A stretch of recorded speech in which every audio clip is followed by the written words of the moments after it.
to switch it if you want to switch it.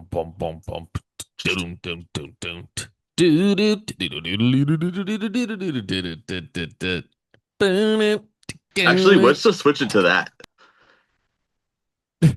Just that. Just that. Put some reverb on and then Yeah. just yeah, okay, maybe. Some auto tune. Uh Ladies and gentlemen, welcome back to How Is This Fake? It's me, I'm in a very good mood. It's the start of summer. Remember the fallen. And this is my version of a barbecue because I don't have anything going on. Yep. Toddler's taking a nap, so this is what I'm doing. But how are you doing, buddy? I'm good, man. I'm good. I am feeling the fatigue of a late night out in Glendale, Yeah. which is a far drive for me. But the fatigue of that late night because it was a long day yesterday doing AEW stuff. And but I'm chilling. I'm having a nice beverage. I watched a nice movie this morning. Oh, what'd you watch? I went and saw the new Mission Impossible. Okay. I heard I saw one guy talk about it. He said it had the highest highs of the franchise, but also the lowest lows. Yeah, so it's um it's longer than it needs to be. And there's it does a lot of reminiscing on the whole franchise. But it was still a pretty good movie. Tom Cruise is nuts. Yeah. Listeners get a full breakdown in my video on Miggy's Mindset. Follow us everywhere, Miggy's Mindset.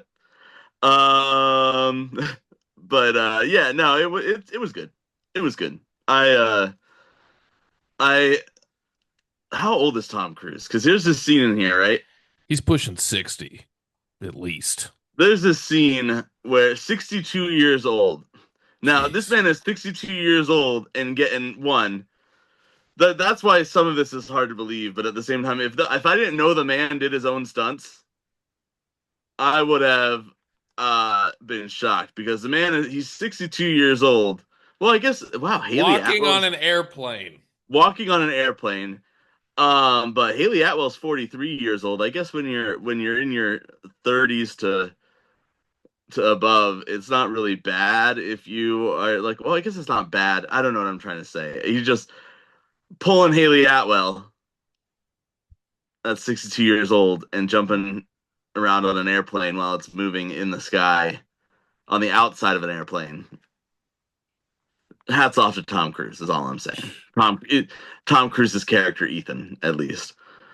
Um, And then he still walks around thinking about, David Miscavige and the space volcanoes and all that kind of stuff. yeah, Fuck, dude, what a life. but listen, I'd let him come and jump on my couch just to have a conversation with the man. You ever see the edit with him doing that to Oprah and he like electrocutes her? Have you is that There's like well, force lightning coming out of his hands when he's holding there's Oprah's hand. so have you ever seen some of the stuff with him on South Park? Like he sued South Park. Oh yeah. Oh yeah. No. He's hilarious. Yeah, I he's anyways. Too much this is South not a Park. Tom Cruise Yeah, podcast. yeah, I'm not putting over Tommy Cruise. yeah. Tom Cruise. What about Nicole Kidman? Ooh, yeah. Oh, she had a big weekend herself too. Nicole Kidman. She's been doing a lot lately. She had the season 2 of Nine Perfect Strangers that came out. A lot of hype about that show. I've never seen it. But I know they were Well, married. we should probably talk about what we're here to talk about that was on TV, Yeah, it which was a big was, well, at wrestling least one weekend. of the things. At least one of the things was on TV. We're just gonna, I think, honestly, the only, I'm talking about Saturday night's main event. Um, the Cena thing, I don't, whatever. So what it is, Cody came back, which is great. Yeah. Is it too soon? I don't know. But Cody came back. And the guy's crazy because he came back and when he ran out, he was wearing a new captain shirt, which was cool, and some sweatpants. But I just saw a video of this man in Universal Studios going on rides in a full suit outside in the I middle of the saw that Florida too. humid summer. Um So I don't know. Anyway, he interesting guy, but I'm excited that he's back. It looks like they're leading towards what I read online.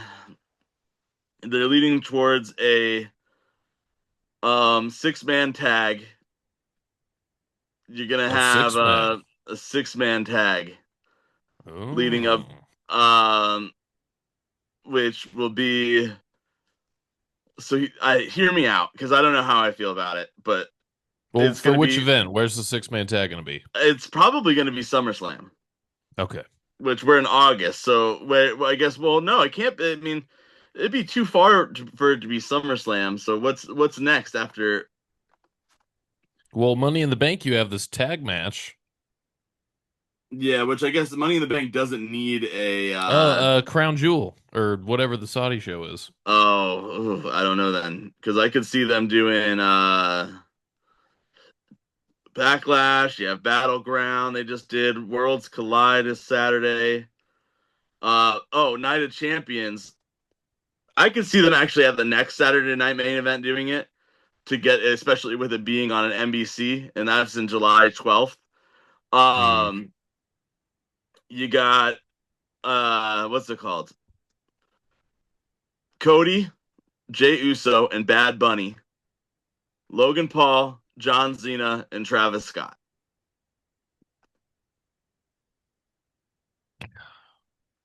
Fucking And hate the it. crazy thing is that I I like I how John like it, but Cena I hate it. I like how John Cena mentioned he's like, what would ruin wrestling? A YouTuber being the champion. Let me go and how he straight up said that. Which was funny. Yeah. Because it's true. I mean, but I don't know. But then now if you do that, right? Because we got if you do that, then do you set up because you have money in the bank, then you have Night of Champions. So what are we doing? Are we setting up Jay Uso versus John Cena for Night of Champions?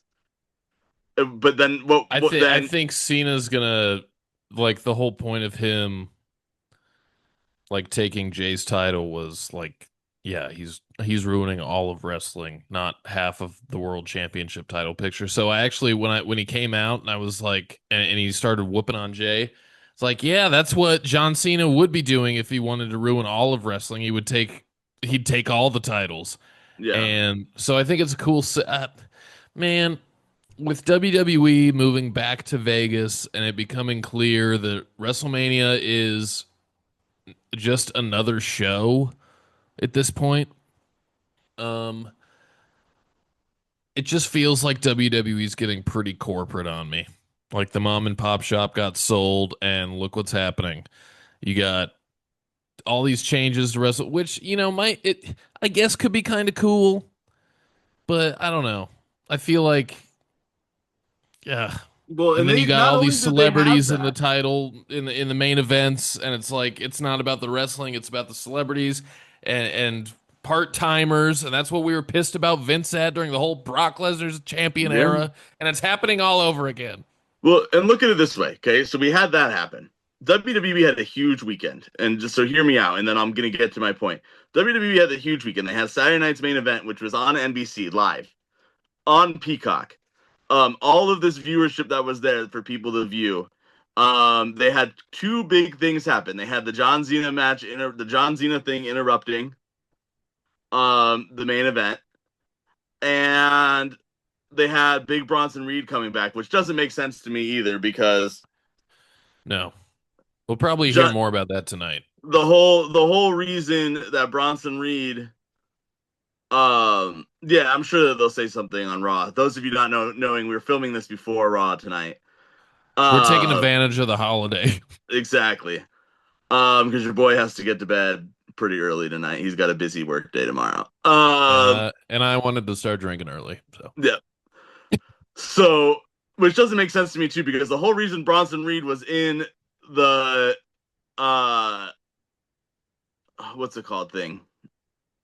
the War Games match. He was it War Games when he Yeah, got he was hurt in or War when Games. The he whole reason, so yeah, he was in the War Games match, but right before that, he was feuding with Seth Rollins. And that's why they Right. thought And everybody thought Seth Rollins was going to be the main guy to be the guy that jumps in there. well, and Cole even alluded to that on commentary. Yeah. He said despite like their, history or whatever. So I So unless they expect we'll play it get so out, and it was weird to me how Braun didn't know about Bronson and Heyman was like shocked. Like I don't know. I Seth is I mean he is the architect, so that's fine, but I don't know. I didn't think that this group would be one where Seth is keeping secrets from everybody. yeah. And I just unless they play it like CM Punk pulled Bronson pulled Roman Reigns out of the way on the table, and that's why fell through the table the way that I did, and it threw me off, and I broke my ankles. Yeah, yeah, Not like sure. you're a 500-pound man jumping 20 feet off of the air, and that's what broke your ankles. Um, I mean, but it was killer. It was pretty cool. So yeah, they had that happen. And then not only did they have that happen, they made history last night competing with AEW Double or Nothing. The first time ever a TNA championship being defended on WWE television. First time ever the a member of WWE has held a title outside of WWE while on the WWE roster. Because Trick Williams defeating Joe Hendry. Maybe it wouldn't have happened if Joe Hendry came on the podcast. But Yeah, with because his that, popularity would have plummeted. yeah. What an honor for Trick Williams. And if you would have told TJ in 2006 that some guy named Trick Williams and Joe Hendry were going to, do what they did last night, it'd be like, no. Yeah. And I'm a little disappointed because I wanted to see Joe Hendry and John Cena versus each other, champion versus champion, TNA versus WWE. And I think Mike That's going to Santana be is the your one. Undertaker Sting match. Yeah. It's the And I dream think match that never I think happened. Mike Santana is going to be the one to take the title off of Trick Williams anyway, but You're right. because I think Joe Hendry's making his way to WWE. But I what I believe was in you, trying to say Henry. is WWE had a huge weekend in professional wrestling. Last night, though, they made history. The night before that, the internet was talking about Double or Nothing more than both of those events combined. Looked like a pretty good show. It was. But I don't know, do you want to jump into Dream Slam first? Do you want to talk Double or Nothing first? Well, just give me without breaking down the whole card, give me your like highlights of just being there. It was the first Double or Nothing not in Vegas. You went to Heels before, so like what was the best We did. match? My Lexi signed up for she is a member of AEW Heels, Nice. the group now. She's in the group chat. Um and yeah, so I guess start going through it. It was hot out, man, and there were people that were there for hours before the doors even opened. Like we showed up early. We showed up pretty early, but we went and like got food and walked around and went and bar hopped a little bit before we even got in Nice. line because I was not waiting in that 100. It was 105 out yesterday, and the line was wrapped around like wrapping through the shopping mall where the stadium is. Um, No thanks. yeah, was not doing that. So to that, I did get to the merch stand a little bit late, and I didn't get the shirt that I really wanted. Because they sold out of fat guy sizes, but it's okay. Because I got this sick Anarchy in the Arena shirt, and I'll get It to was a that. pretty cool shirt. Because that was the highlight of the night. But yeah, the crowd was cool, but you could tell the people that know what to expect with the Double or Nothing and the people that didn't. Because it was a long, long, long show. The night, yeah, with the night starting out. I don't know why they see there were certain things that they did that I just didn't understand why they did because they did on the buy-in, right? And the very first match that they did on the buy-in was the Anna Jay, Harley Cameron, our girl, the Megasis, Which you were super and excited about. I was super excited about. And that was the very first match of the night, and it was so lively and so fun. And there were still a lot of people not even in the arena yet. But that's what they did. But then they had like the super high flyer match between Bandito and Hologram and Leo Rush. Leo Rush and Action Andrade coming out looking like COVID. So there was like a COVID chant that was starting for a little while. They looked like the villains from Osmosis Jones. But yeah, so those were the two buy-in matches, and it's like I feel like I understand why they put the Megasys match on there, but that Paragon match probably would have been better, and I'll get to why. Um, I guess highlights of the night, the "We Hurt People" chant was pretty good. I Uh, loved Lashley telling MJF no, don't interfere, and just basically saying like, watch this, and then he just yeah, annihilates Dustin. Like, you don't have to cheat, you just beat the shit out of him. I loved and it. it played out pretty well for the crowd too. Um, the Mercedes Monet match and Jamie Hayter match it was boring. Really. It was boring. Up until the end at least, because it really just was it seemed like it was going to be like a squash match up until the end, and then Jamie Hayter fought back a little bit, and it was over, and the crowd was bored. I mean, So I do weird that like the CEO chants. People were going BOO, what's BOO mean boo. for the old people? Oh, boo. Okay. I didn't know if it Yeah, was an acronym. no. So I did like that. I liked what else took place earlier in the night? What about the Mark Briscoe Ricochet match? I love the spot Oh, when Mark that Briscoe was was a shining sleeper the head. match for sure. That was a sleeper match for sure. And I remember you Uh, saying, I wonder why it's a stretcher match or whatever, but yeah, it seems like still it doesn't worked make any out. sense to me why it was No. a stretcher match. I mean, Mark But Briscoe, though, is a kung fu chicken farmer. Like, yeah, he's he, what's it called? Redneck Kung Fu. yeah, redneck kung fu. Um, yeah, so that was a sleeper match. I was not expecting that match to be as good as it was.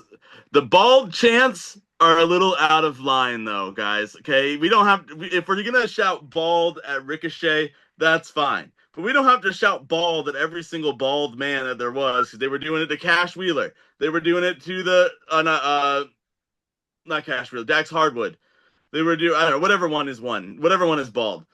They were doing it to the referees.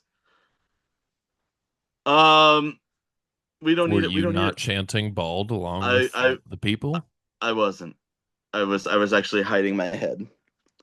Um, but yeah, I mean, and then the FTR Nigel McGuinness match would have been good if Nigel Cope, McGuinness. yeah, if Cope would have Sorry. came out at the end. We all wanted Cope. People were even chanting Cope. I hate the name Cope, and I was chanting Cope because he should have been there.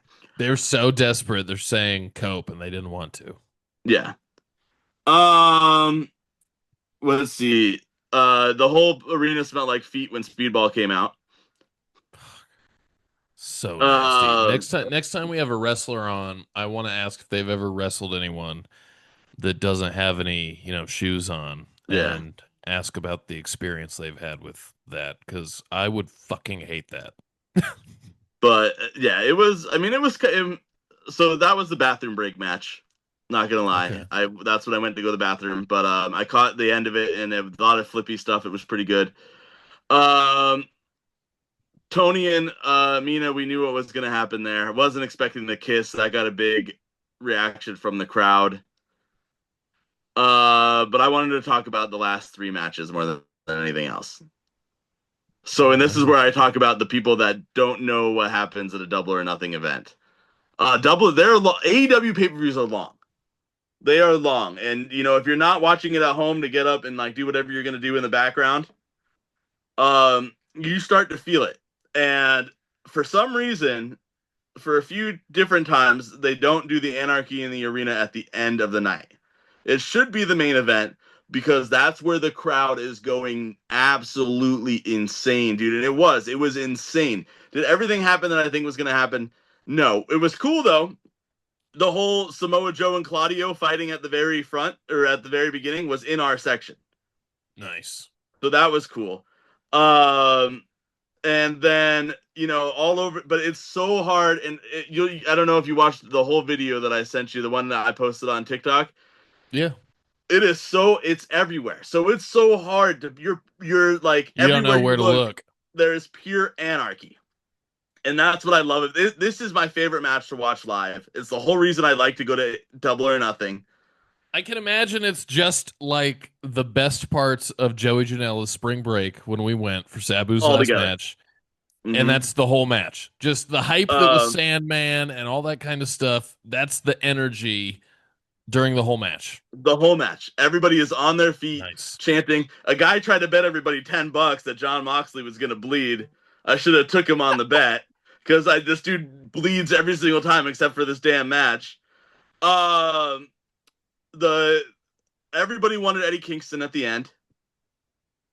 They were hoping Eddie Kingston was going to come back, which is surprising to me because I mentioned to you the other day how it would make sense that Daniel Bryan or Brian Danielson came back, and Brian Danielson was backstage because there was a show the night before in Glendale that they did a tribute show, and Brian Danielson was there. He came out and addressed the crowd, so he was there, and they could have utilized him if they wanted to, because I'm sure I don't know, maybe he's not cleared. I don't know what the deal is, but Brian Danielson was definitely backstage. Could have done something with the crowd that night.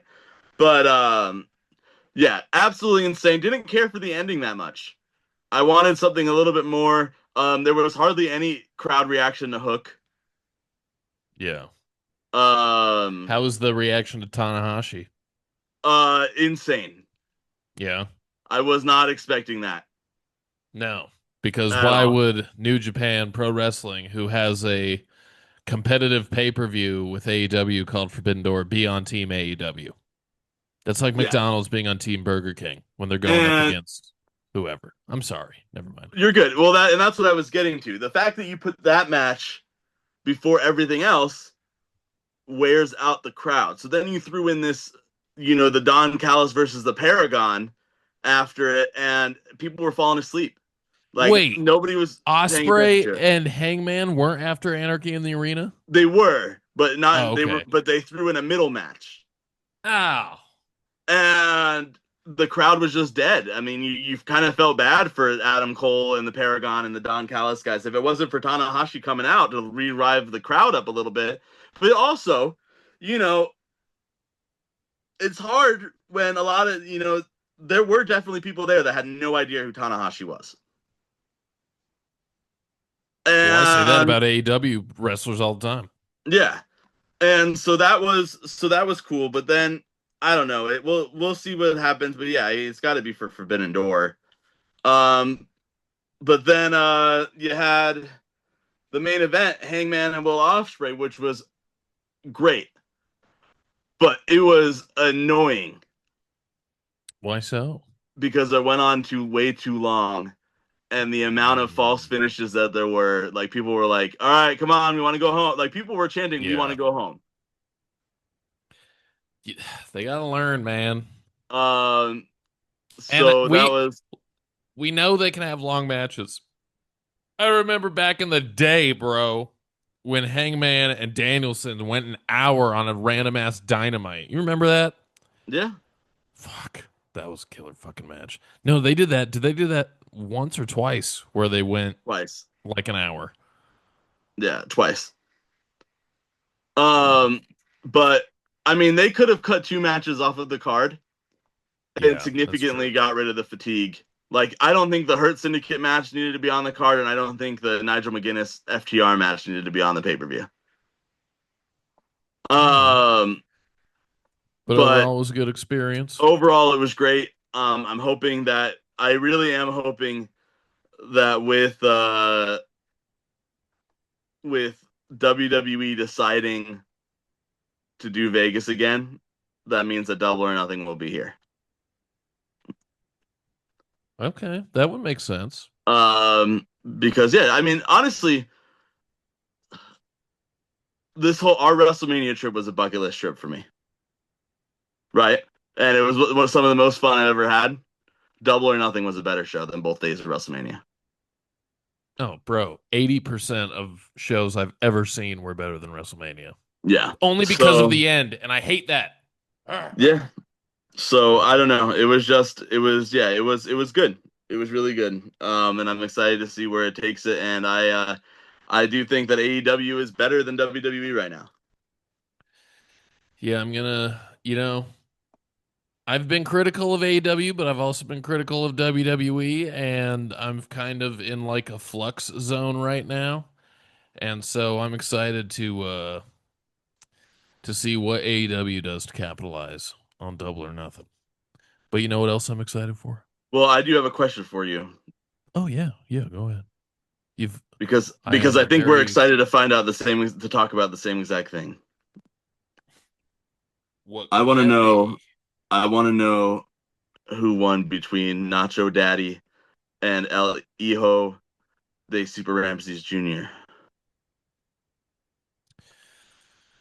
I hate to say it, dude, but El Hijo del Super Ramses Jr. pulled out the victory. Does that mean Freddie Flores gets to come back? Dude, he was there last night. As soon as the match ended, Nacho Daddy's in the ring. You know, it was a cage match. He's beat up a little bit, saying, thank you to the crowd or whatever.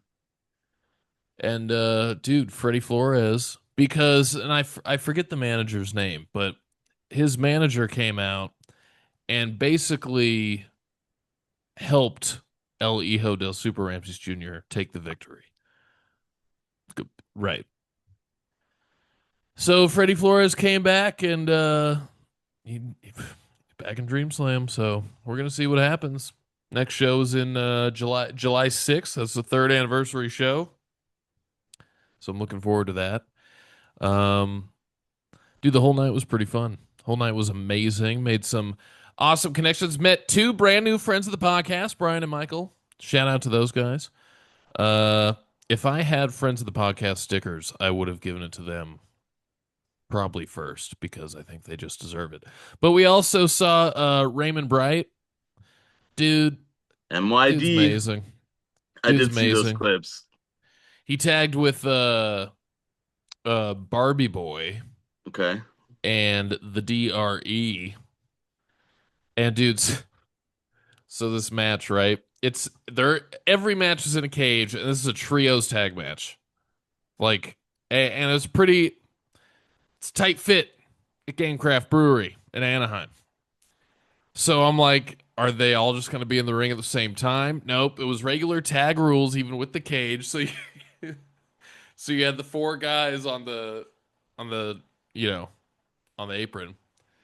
Except, dude, it started all wonky, and Five Star was out of the cage when the bell rang. Oh, Every jeez. time he tried to get up and get back in the cage, Rico or one of the other guys, they'd come and try to or kick the cage down, and it would hurt Five Star. It'd be like back on the floor again. So most of the match, Raymond Bright wasn't even in until towards the end, dude. He was doing all kinds of. Go look at our story at HITFPOD on Instagram. I put the highlights up there. He was just like Spider Man. I talked to him afterwards, and I was like, "Do you get nervous when you're going up there?" He was like, "Hell yeah!" They said, "Who decides who does that? Is that like a team effort? Is that you?" And he goes, "No, it's just me." So anyway, shout out to him. Dude, Enoch was there. Uh, Yawn. What else happened? Dude, who Honest did I John, saw Jordan Cruz won. Jordan Cruz won, of course. Now get this. Jordan Cruz won fair and square. Hmm. But now I got okay. I gotta before I talk about that match, I have to talk about the Wicked Rilla Wolf match because it ties in. So, dude, Rilla Wolf looked amazing, like amazing. But before the match started, Enoch comes out, fucking asshole, and he says, "Haha, Wicked, I'm changing the rules. You can't escape the cage and climb out or get out of the cage. The only way you can win is by pinfall or submission. Ha ha ha ha ha." And honestly, bro, I That was was a good impression of him. thank you. Yeah. Thank you. I chanted a lot that like I flipped him off and I shouted that his movie sucked. Yeah, I was not the Enoch fan section where I was sitting. And so Anyways, so we get to the main event, and Jordan Cruz wins. He walks out of the cage, and it was like relatively quick into the match. And Pinky, new ring announcer and co GM, I think is his official title because Enoch fired Peggy, of course. Yeah. He goes, "You know what, Enoch? You think you can make the rules to matches and just change them on a fly? Well, I can do that too. And the only way Jordan Cruz can win is if he gets a pinfall or submission, and this match is restarted." And bro, the crowd went fucking nuts. It the match was insane. There were people in the parking garage flipping out because they were just, what's that down there? Whoa! And they're like being sold on all the false finishes and everything. It was just a really cool night. Everyone did a really cool job. It's cool to be there, and I'm excited for July 6th. Did anybody escape the cage through a door? Yes. I can't remember who, and I was honestly trying to remember the winners of all the matches, and I tried to make a note on my phone just in case I needed to reference them. But dude, I was just the action, the crowd, the whole atmosphere was just uh I don't want to sound like the wrestlers weren't important, but just being there is so much fun as like a customer, as a beer drinker at the brewery, as you know, you're there with your friends, they had the food truck. I'm telling you, dude, DreamSlam creates an environment where everyone can go. Bro, the Nacho Daddy so there was a chancla being used on somebody at some point. Uh, one of them, I think it was Nacho Daddy, brought out a pinata from backstage and smashed it over I the saw head. that. And then Pinky, God bless him, gets up and he's throwing the candy out to the people. I had two Tootsie Rolls. It was all right. And yeah, dude, it was just it's good shit. It's good. And dude, the Honest John Chris Nasty match, and they went against their name escapes me right now, but this great tag team with this killer look. They're out of Vegas, Mariachi and Montana yes, or Montana. and dude, the people were loving them, bro, and they Yeah. were big and strong. And Honest John's doing, I called it an honest bomb, but he saw our story where I said that, and I can't remember what he said we should call it, but you know, whatever. It's his job to call it something, not mine. But yeah, dude, it was amazing. Can't wait Well, for the good. next show. I'm sad that I'm not going to get a June show at a Dream Slam, but I it's know. all I'm right. upset. I'm upset. I was hoping that there was going to be a show on June 28th. We'll find one. We'll find. Yeah, Maybe we'll Jake find something. Redondo's got a match. Who, by the way, we got to shout out Jake Redondo. He wasn't at Dream Slam last night, but I don't know if you But saw this he dude. did wrestle, yeah. He beat Joey Lancaster for the Golden State Championship. Joey Lancaster. Well, That buddy. congratulations, Jake Redondo, Friend of the podcast, Jake friend of the Redondo. podcast. I knew he As was far as wrestling, I but I haven't know, been on Instagram today to see yeah, what happened. as far as I know, that's his first singles title. Good Maybe for his him. first title in general, but yeah, that happened on Saturday, and I wasn't able to go down there because Well, we are big Jake Redondo fans here in the heat hellscape of Arizona.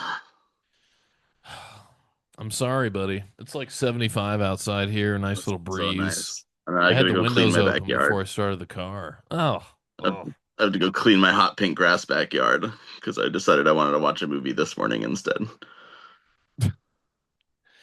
All right, buddy. Well, you get to it, and dude, wrestling's gonna be on. Raw's gonna be on in a couple hours, so hopefully that's not a Yeah. snooze fest. And Maybe it gives us something to talk about later on in the week. maybe. Maybe. All right, buddy. I'll catch you on the Fun next one. times, man. Yeah, we'll see you soon.